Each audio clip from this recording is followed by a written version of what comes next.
خطبہ نمبر 116 آپ علیہ السلام کے خطبے کا ایک حصہ جس میں اپنے اصحاب کو نصیحت فرمائی ہے۔ بسم اللہ الرحمن الرحیم۔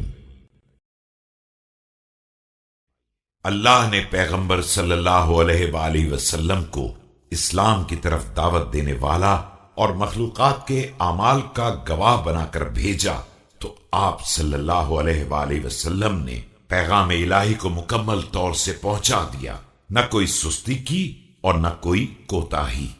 دشمنان خدا سے جہاد کیا اور اس راہ میں نہ کوئی کمزوری دکھلائی اور نہ کسی ہیلے اور بہانے کا سہارا لیا۔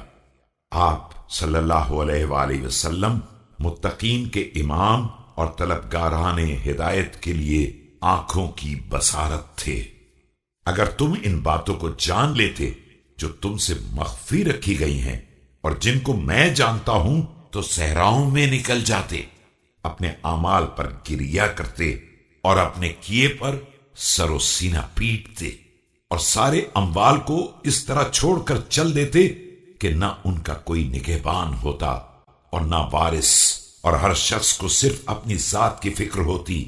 کوئی دوسرے کی طرف رخ بھی نہ کرتا۔ لیکن افسوس کہ تم نے اس سبق کو بالکل بھلا دیا جو تمہیں یاد کرایا گیا تھا، اور ان ہولناک مناظر سے یکسر مطمئن ہو گئے جن سے ڈرایا گیا تھا، تو تمہاری رائے بھٹک گئی اور تمہارے امور میں انتشار پیدا ہو گیا۔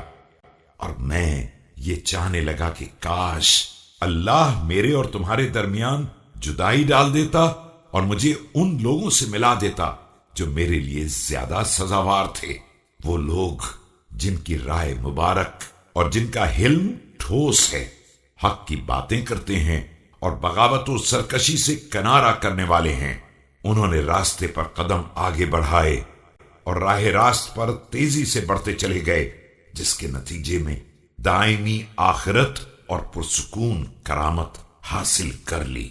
آگاہ ہو جاؤ کہ خدا کی قسم تم پر بنی ثقیف کا وہ نوجوان مسلط کیا جائے گا جس کا قد طویل ہوگا اور وہ لہرا کر چلنے والا ہوگا، تمہارے سبزے کو ہضم کر جائے گا اور تمہاری چربی کو پگھلا دے گا۔ ہاں اے ابو وضع، کچھ اور